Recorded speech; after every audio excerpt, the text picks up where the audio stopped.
Eliot Shorr-Parks, he cares about all this stuff. He's joining us now, sponsored by Cozy Jewelers. Step up to the fifth C. That's color. Cut, clarity, carrot, and cozy. Eliot, how we doing today?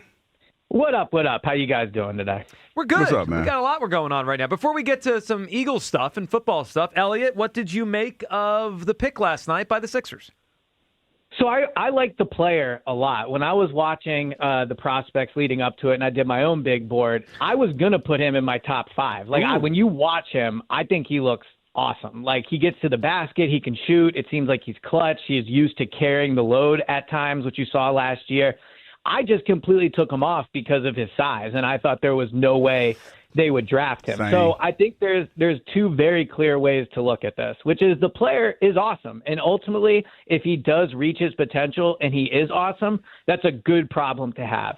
But I also think that the instant reaction, which is almost always the right one, is I think this means they're open to trading Tyrese Maxey. It doesn't mean they'll do it like this offseason, but if you look at Maxey, VJ, and now, this latest draft pick, like, it's clear that Maxey's the oldest, he's the most expensive, and the book is out on him the most. Like, Maxey's a great player, but he's not proven that he can be the number one guy on a legitimate team. So if you're the Sixers and you draft a small guard that has similarities to Maxey, I think everybody's being a little naive. It's like when they took Jalen Hurts and everyone said, this isn't about Carson, or when they signed Andy Dalton, it was like, this isn't about Tanner McKee, and then they're splitting reps. So I don't think they'll trade Maxey before the start of this season, but Maxey's time with the team is definitely on the clock now after this. So, Eliot, I agree with your instinct on this. That deep, like, if everything works out, right, if this kid, if he reaches a ceiling, they're going to have that opportunity to figure out what they want to do long term. And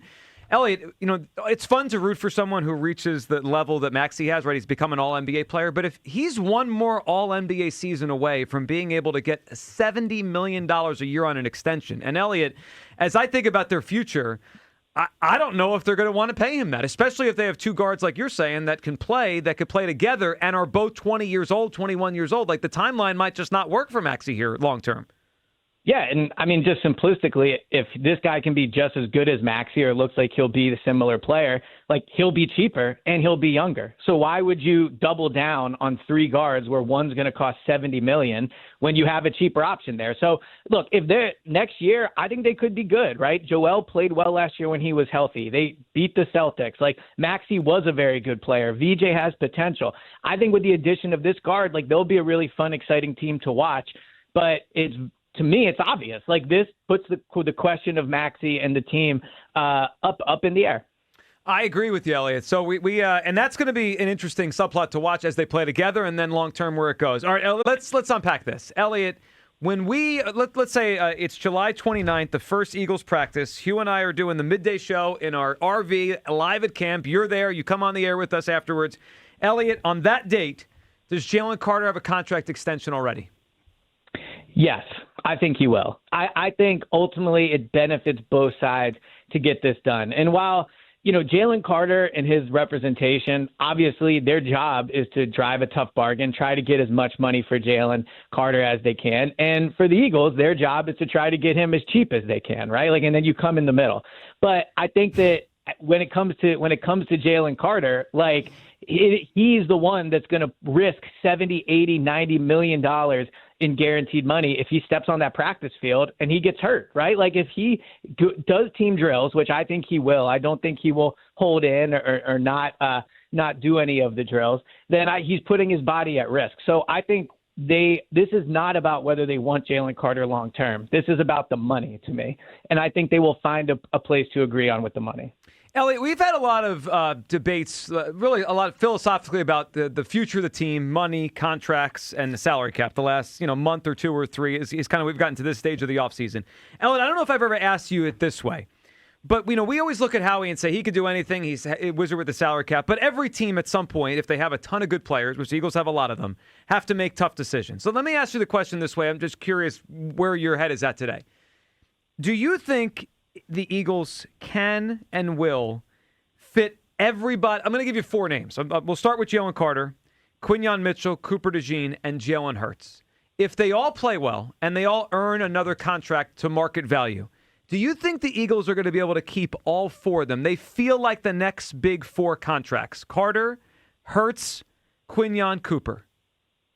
Yes, I think they will, because I think if you look around the roster, there's other spots where they will get cheaper, right? Like Saquon is one of the highest paid running backs in the NFL this year. I don't think he will be one of the highest paid running backs in 2027. They're paying $7 million to Dallas Goedert. Not a huge number, but in 27, their starter, I think by design, will be Eli Stowers. He'll be on a rookie contract. Lane Johnson might be in the final year of his career with the team. And if that's the case, they're probably starting a rookie at right tackle in 2027. So even the receivers, right? Like Hollywood Brown, $5 million for a third receiver is a decent amount of money. So I think after this year, you'll see a lot of money come off the books. And Howie just doesn't let guys he drafts out of the building very often. And those are all success stories, right? Jalen Carter, assuming he signed, that's a success story. Jalen Hurts, obviously, while it was a bad pick at the time, turned into a successful draft pick. Quinyon and Cooper, obviously successful pick. So Howie just doesn't normally let those guys out of the building, and I think he'll find a way to keep them all under the books. Eliot Shorr-Parks with us here on a Wednesday, as he always is. Eliot, what was your take on the NFL's decision yesterday to not allow Brendan Sorsby into the supplemental draft? I was surprised. To me, based on NFL precedent, I mean, they always seem to let anyone in the supplemental draft if they are no longer eligible for whatever reason in college football. I was surprised that they didn't allow him in. I thought maybe allow him in and then suspend him, for half a season or whatever, like Terrell Pryor. What did you make of the decision yesterday to not allow him in? So I was surprised by it. I think it's definitely their way of punishing him. I think they're effectively punishing him for a full season. Like, if let's say they would have let him in the draft, maybe they suspend him for a full year. That's essentially what they're doing. I also think they are somewhat putting the teams in a better position. I think if I'm a GM of a team or an owner of a team, I would rather make this decision a year from now as opposed to having to rush the decision and make it in a month, gather all the information, try to get to know Sorsby, try to understand the true details of what happened, and then have to make a very big decision about the franchise in the middle of July when most of the staff is off and like your roster's somewhat set. So I think it's beneficial for the teams to wait a year. Obviously, I think athletes should be able to gamble. So, like, for me, I think it's a harsh punishment, but he broke the rule. Like, the rule is the rule. I think in 20, 25 years, we'll look back at this as being crazy. But right now, he knew the rule, he broke it, and so he should have to deal with the punishment. And I think that's what the NFL is doing. So, you and I don't agree that they should be able to gamble. I do think what you said that's a there, slippery slope. It is. But I do think what Eliot said there at the end, Eliot, I think in 25 years we will look back at this as heavy-handed. I mean, Brendan Sorsby's not going to be the last one, unfortunately, which is the prevalence of online gambling now and these kids getting phones at like 10 years old and having this in front of them their whole lives. Eliot, this is going to happen again. And now how the league handles it, how college football handles it, I don't know. But he won't be the last one, Eliot. I think you're right. 25 years from now, we'll look back like, oh, yeah, he was the first of, unfortunately, a few of these guys. Well, and what strikes me about it, and again, he broke the rule, right? Yep. So to me, it's a little bit like when a player gets caught smoking weed. Like, we can all debate how serious of a crime that is, but they know what the rule is, and they break it, right? But with Brandon Sorsby and any athlete, like Isaiah Rodgers, they have a finite amount of time to capitalize on their ability to play a sport, right? Like, this is not something you can do until you're 60 or 70. Like, you have to capitalize the best you can. And that's true with college players now because of NIL. So he broke the rule. He's dealing with the punishment. But like Isaiah Rodgers and like other athletes, I do think we'll look back and say we cost this guy $5, $6, $7 million in 1 year when he only has a small part of his life to maximize on his earnings. And to me, that's the part I don't like. I hear you, and I respect your opinion. But my question to you is this, Eliot. How did you feel about the wording of the NFL's reasoning for not allowing him to be in the supplemental draft? You know, you talking about that felt a little heavy-handed to me. But what did you think about that?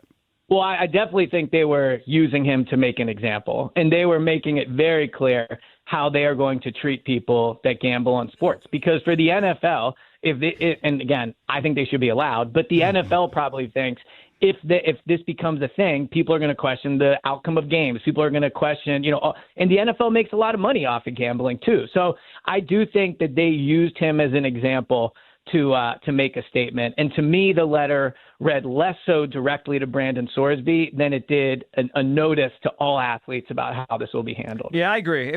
They used him as an example because this has become the most high-profile one, a quarterback in the draft and all that kind of stuff.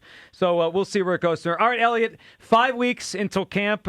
When do you get the itch? I know you love. I mean, we know you love camp more than anything else. Is it like a week or two before? Do you allow yourself? Because this is usually when the NFL players, like we saw the Devontae's wedding, right? And they're having fun. They kind of let themselves enjoy this time before it's get back to work time. For you, when do you start getting the itch? Like, you know, let's hear football players have that itch in like July. When is it today for you? Is it 2 weeks from now? How does this work for you in July? I mean, I get it the second I leave the last mandatory minicamp practice. Like, if it was up to me, I would go to practice in an hour, or I would go tomorrow. Like, I've already started collecting my soccer kits, so I have a new one every single day. Like, I've gotten my notepad ready. I'm thinking about new ways to take stats. Like, I am very, very excited for this. So I have the itch for training camp 24/7. Like, even in the regular season, I wish it was training camp. So I can't wait to get this started. Well, at least you have the World Cup between now and then. I know you're into it. I know you were at like at Xfinity Live for one of the games last week?